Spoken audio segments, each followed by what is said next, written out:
kasi nga yung may biyahe, you tend to push it rather.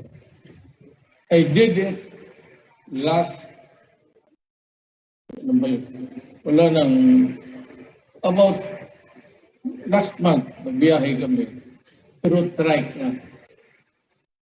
And they noticed, ano nila na veering left ako sa center. Pero hindi ako nag-intro doon sa other lane. Sa isang yung cone ng highway parang gano'n, yung plastic na yung nasagasaan ko. Tapos, siyempre may mga security, ginawa nila. Pag start namin, sabi ko, mag-drive ako. Gano'n sa, alam mo, pag na-distract ka, matakot ka na. Pag maghinto ka na, nandyan na yung kabag. So, ang practice is ride ka agad para diretso-diretso. Pag start namin, it never gone nasa isip ko na hindi ko yung try. Hindi ko napansin na bangga ko yung harap ko na security.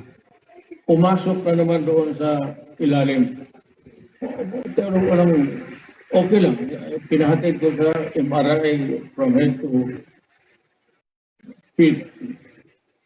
Okay, pero dalawang disgrasya. Yun,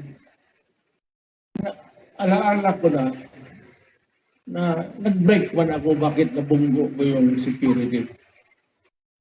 So, itong sulok, there's one highway din papuntang General Santos City na talagang maganda, straight, almost about 10 kilometers.